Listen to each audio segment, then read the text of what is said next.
It started like so many secrets, do not with a bang, but a whisper, a missed call, an unheard voicemail. A message that was never supposed to be heard by the world, but now it's out. And the fallout is nothing short of explosive. Whispers have turned into roars. Speculation has turned into suspicion. And what once lived in the shadows of sister wives is now front and center, daring everyone to look away. This isn't just a voicemail. This is a crack in the carefully constructed illusion, a raw, unfiltered glimpse into Robyn's world. But before we press play on the message that's shaken everything, let's rewind. Let's trace the hidden wires behind the family facade. Because this voicemail didn't just reveal words. It revealed loyalties. It revealed manipulation. And it might have just revealed Robyn Brown's greatest secret yet. For years, Robyn painted herself as the peacemaker. The emotional glue meant to hold the ever-fracturing Brown family together. But now she's being seen as something else. The architect of division. The voice behind the curtain. Sources say this voicemail wasn't meant to be public. It was raw, unpolished, uncontrolled. A moment where the mask slipped. And Robyn wasn't the sweet, trembling woman fans once knew. She was calculated, cold, and angry. It was sent during a moment of high tension, a critical crossroad in the family's unraveling. And her words, they weren't meant for empathy. They were meant to control the narrative, to protect Kody, to isolate Christine, to guilt Mary, and to cast herself as the true victim in a house of glass. Some call it a betrayal, while others call it her truest moment. Either way, once that voicemail surfaced, there was no going back. Christine Brown, already on her path to liberation, didn't take it lightly. That voicemail added fuel to her already burning fire. And suddenly, the woman once doubted, dismissed, and quietly judged became the family's reckoning. Robyn's words, laced with manipulation, became Christine's final push. Insiders close to Christine claim the voicemail played over and over in her mind. It wasn't just about what was said, it was about what it confirmed. The favoritism. The back-channel conversations. The emotional warfare dressed as concern. Christine had always suspected it. But now she had evidence. Evidence that her love, her sacrifices, her role in the family had been treated like leverage, and so she walked. Not in anger, but in resolve. Not with revenge, but with clarity. And as she closed the door, Robyn's voice echoed in the background, not as a warning, but as a memory of everything Christine had finally escaped. Then came Mary, then Janelle. Women who had stayed silent for years, who had endured under the weight of a man's ego and a woman's whispers. But now, Robyn's voicemail opened something in them too. A pattern, a game, a power play. Fans began dissecting every sentence, every pause. And what they found wasn't just drama, it was strategy. Robyn wasn't just venting. She was positioning. She was making herself indispensable to Kody while making everyone else disposable. Mary, torn between loyalty and loneliness, began seeing it. Janelle, ever the pragmatist, saw the imbalance too clearly to ignore. This voicemail didn't just fracture trust. It confirmed what had been whispered in fan forums for years. That Robyn wasn't just another wife. She was the queen in a chess game everyone else didn't even know they were playing. And then there was Kody, the once proud patriarch. The man who believed he could hold 4 households with one heartbeat. He heard the voicemail too, and insiders say he didn't flinch. Not because he didn't care, but because he already knew. Robyn had been his confidant, his mirror, his justification. The voicemail for Kody wasn't a betrayal. It was a strategy session. It was reinforcement. And that may be the most heartbreaking part of all. Because while the wives heard manipulation, exclusion, and cruelty, Kody heard loyalty. This wasn't just a voicemail. It was a manifesto. A love letter disguised as a battle plan. A warning wrapped in silk. And now the family that once posed with smiles, unity, and shared dreams stands in silence. Broken, divided, revealed. One voicemail. A minute or two of audio. And it changed the trajectory of a decades-long story. It's no longer about who left. It's about why they left. No longer about who's favored, but who played the game better. And in the end, the voicemail didn't just expose Robyn. It exposed the truth. A truth that can't be unsaid. And now, the silence after the voicemail is louder than anything that came before. The family had endured arguments, separations, even betrayals before, but never like this. This wasn't just another tear in the fabric. It was the thread that unraveled the entire tapestry. That voicemail didn't just change how the other wives saw Robyn. It changed how they saw everything. The timeline, the choices, the loyalty, the truth. Suddenly, every word, every moment, every emotional breakdown looked like choreography. And Robyn, she wasn't the background wife anymore. She was center stage, exposed in the spotlight. Christine didn't need to say anything. Her silence was louder than a scream. After that voicemail surfaced, she stopped looking back. There were no more apologies, no more second guessing. Only fire. Only resolve. Mary, long silenced by years of emotional neglect, finally cracked open her own truth. You could see it in her eyes, the dawning awareness that maybe, just maybe, she had been manipulated for years. She had trusted a sister wife who'd always played the victim. A woman who cried for unity while planning her own empire. And Janelle, she didn't shout. She calculated. She listened to the voicemail with calm fury, every syllable sinking into her bones like ice. This wasn't misunderstanding. This was architecture. And at the center of it was Robyn. Behind the teary smiles and trembling voices, something else. Was it play? The voicemail revealed more than tone, it revealed intention. Robyn wasn't just reacting emotionally. She was navigating a chessboard, piece by piece. Her words exposed her alliances, her resentment toward Christine, her subtle manipulation of Kody, and perhaps most tragically her deep-seated fear of losing control.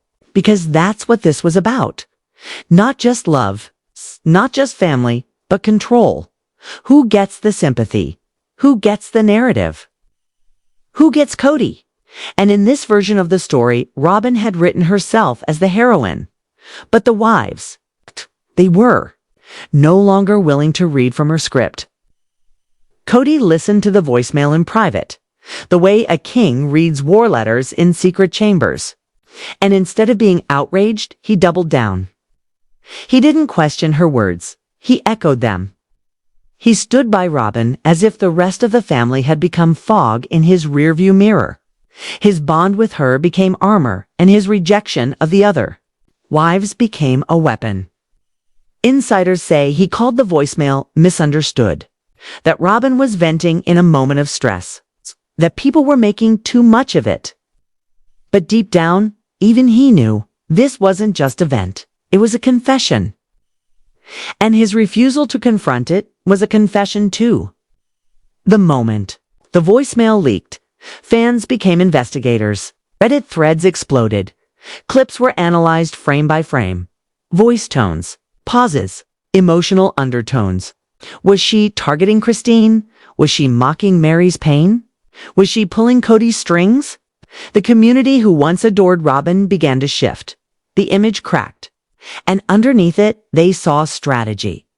Every moment of crying, every trembling, lip every whispered, "I just want us to be a family now," looked like performance.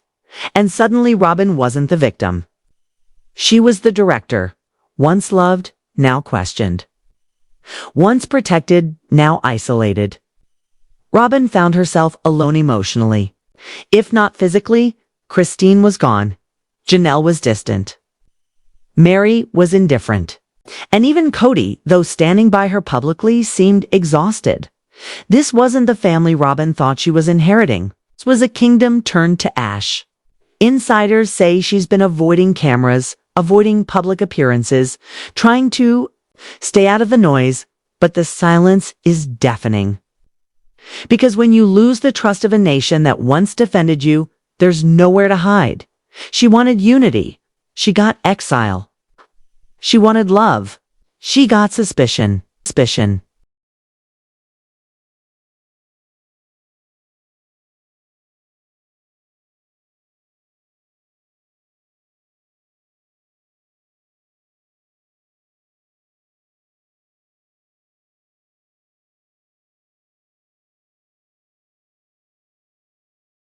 And as the dust settled around the ruins left by the voicemail, only one question remained. Was this all part of a plan? Or did the one who built it lose control of what she created? Robyn had constructed a house, but it wasn't a home. It was a stronghold, and strongholds don't welcome love, okay? They shut out the truth. Now, even that stronghold is falling apart. And the voice that once pleaded for peace now rings through the remains as the one that caused it all. The voicemail was just the spark. But what it set off, that's still burning. A Robyn pulls away and the other wives try to rebuild. The world watches, not for scandal, but for truth. Because this isn't just a show anymore. This is real, and it's far from done. At first it was just a voicemail. A few minutes of sound. One woman, one voice. But sometimes a whisper is enough to collapse an entire kingdom. And this wasn't a whisper anymore. It was an echo, a blast, a truth too loud to ignore. Robyn may have left the room when she recorded it, but the world entered it when they listened. The show had seen its share of drama, of heartbreak, but never had it seen a moment that brought everyone together. Online, the reaction was instant and fierce. TikTok filled with recaps, performances, and reactions. YouTube hosts took apart every word. Podcasts dedicated whole episodes to the message. Online forums turned into digital trials, with Robyn at the center. She fooled us, one person wrote. She turned her tears into weapons, said another. She's the final boss of emotional games, joked a third. But behind the jokes and reactions, there was pain. Longtime fans felt let down. They had trusted Robyn, believed she meant well. But now many felt like they had helped hide the truth. This wasn't just a conflict between wives. It was truth versus illusion. Behind closed doors, chaos. Showrunners rushed to contain the fallout. Company leaders held sudden meetings. Lawyers stepped in. Confidentiality agreements were reviewed, because this wasn't just a storyline gone wrong. It was a serious risk. Questions started swirling. Who leaked the voicemail? Was it legal to record? Can they use it? Should they use it? One insider called the atmosphere dangerous. Everyone was nervous, but the damage was already done. Some workers quietly stood with the other wives, others worried about legal trouble. And one unsettling rumor began. The voicemail wasn't the only recording. Christine's legal team made the first move. The voicemail became a bargaining chip. Possible evidence in her custody and financial discussions with Kody. Was Robyn unfairly influencing things? Was she using emotion as a tool? Then Mary stepped in. After years of public embarrassment and emotional neglect, she began examining her own legal options. Could the voicemail prove manipulation? Could it show she was being pushed out? Suddenly, what had been family drama became legal warfare. And Robyn? She went quiet. No comments, no interviews, no posts, just silence. And when silence replaces a cry, the truth might be close. This wasn't only about Robyn. It was about the image, the identity, the long-held story of unity. The vision that once painted plural marriage as sacred now looked like emotional wreckage in slow motion. What once inspired people now seemed darker. Mind games, separation, control disguised as care. And at the center of that darkness was a voicemail that tore down everything. Then came the shift no one expected. The children started speaking. Gwendolyn posted vague comments. Aspen liked posts criticizing Robyn.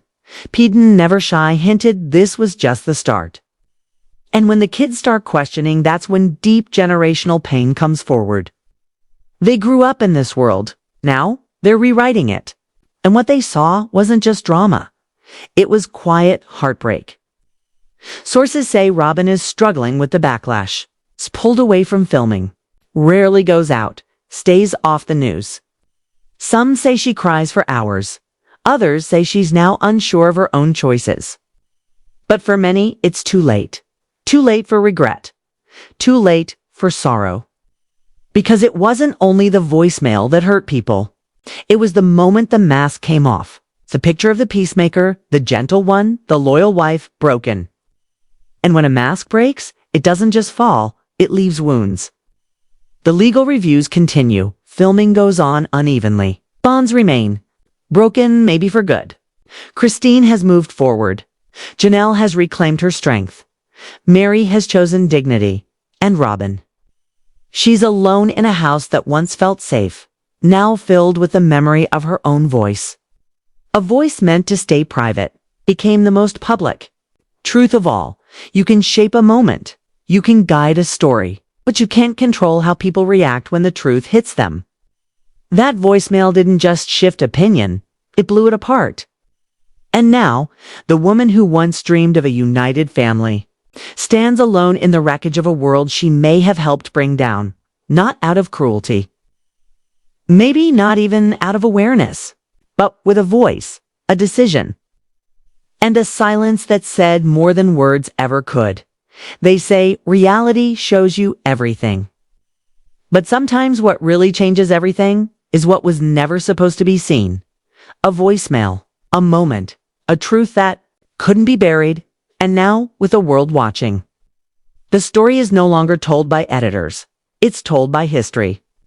It should have ended. One message, one moment. One woman's breaking point. But it didn't, because some words don't disappear. They linger. They echo. They leave marks, and this one, it refused to fade. Robyn had always counted on one thing, the viewer's sympathy. She cried. They consoled. She broke. They defended. But this time, something shifted.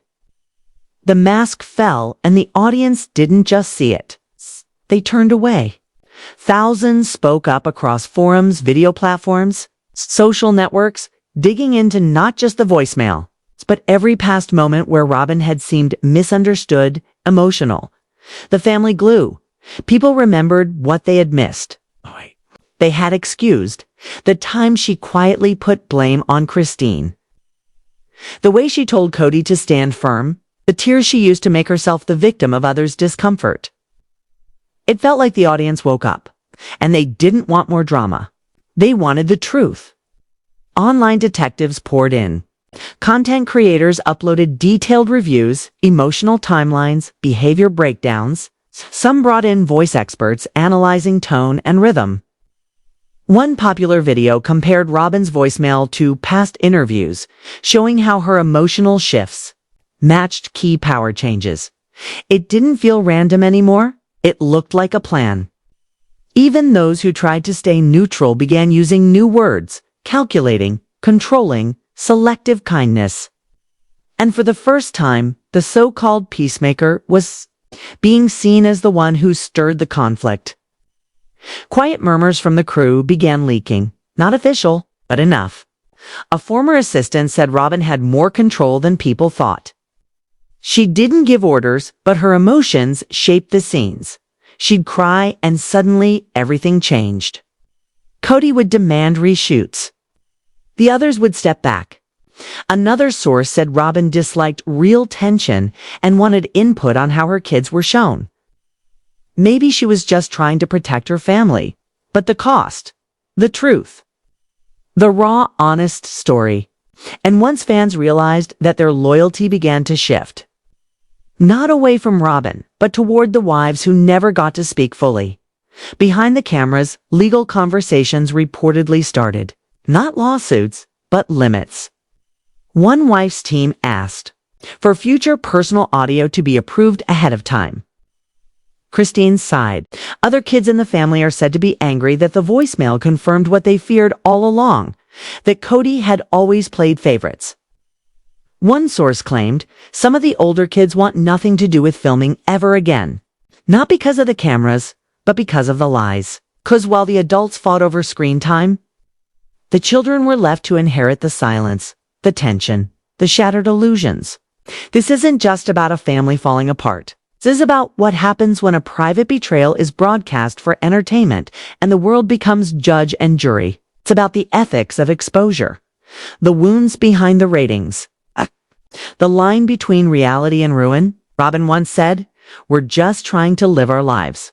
But living your life in front of a camera means living with consequence. And this time, the consequence wasn't just a bad edit. It was a complete collapse. The voicemail was just a spark. But the fire it lit is still raging. And now there's no more silence, no more innocence, just raw truth, waiting to be faced. Because when the curtain falls on the performance, you see the actors, you see the script, you'll finally see the cost. When a kingdom crumbles, it doesn't fall all at once. It cracks, it tilts. He leans into the weight of years of denial until finally, in a single breath, it gives way. And that's exactly what was happening now. Robyn was silent. Kody was spinning. And the children, the next generation, were stepping out of the shadows. Behind closed doors, Robyn wasn't plotting. She wasn't defending herself. She was, by all accounts, unraveling. Insiders claimed she wasn't eating, that she'd refused all filming, that she'd even requested the network to pull all her past confessionals. But it was too late. The internet doesn't forget. And neither do the hearts she wounded. Fan compilations of her manipulations spanned hours. Side-by-side breakdowns of her contradicting herself. Tears that dried too fast. Smiles that flickered when the camera thought it wasn't watching. One producer, under strict anonymity, confessed. She used to cry when the cameras were on. Now she cries when they're off. She had become the ghost of the show. Present everywhere. Wanted nowhere. And then there was Kody, the man who once danced in parking lots with Christine, laughed at kitchen tables with Janelle, and preached spiritual leadership with fire in his eyes, was now pacing in hallways. Paranoid, angry, defensive. Sources close to production claimed he demanded script control, that he blamed editors for turning the audience against him. He even confronted one of the executive producers, saying, "You guys made me look like a narcissist." To which the producer reportedly replied, "We didn't make you. We showed you." And with that, Kody walked off set again. But unlike before, no one followed him this time. Then came the moment no one expected. The children, long silenced by contracts and parental protection, began speaking out. Some gently, some sharply. A daughter posted a video saying, "I grew up in a house where peace was performative." Another tweeted, "People think it was for moms and one dad. But most days, it felt like no one was really there." Fans rallied behind them. And suddenly, the show wasn't about the wives. It was about the aftermath. It's a psychological residue of a lifestyle sold as sacred. And in their voices, there was a truth that locals whispered that the place felt wrong. A son revealed sometimes, late at night, lights flickered on by themselves. A realtor joked, "Even the house wants to forget." Eventually, it sold to a young couple with no knowledge of the show, just looking for space, peace. Perhaps the land would finally rest. 1 year later, an independent filmmaker released a short tribute called Four Wives. One exit, it wasn't salacious. It was haunting. Footage from old episodes, the wedding dresses, the moving trucks, the baby showers, cut against the silence of their final days. The last frame. Christine standing in sunlight, hair blowing, eyes open, and a single caption, "She left the story." And found herself. The cameras are off now, the lights dimmed. The confession spoken. But the story remains. Because Sister Wives was never just about marriage. It was about belief, control, hope, and what happens when the love we were promised becomes the prison we can't see. Robyn said she didn't know how it would end. But perhaps it ended exactly how it had to. Not with applause, not with reconciliation, but with truth. Heavy, unforgiving, liberating. Because in the end, truth is the only story worth telling.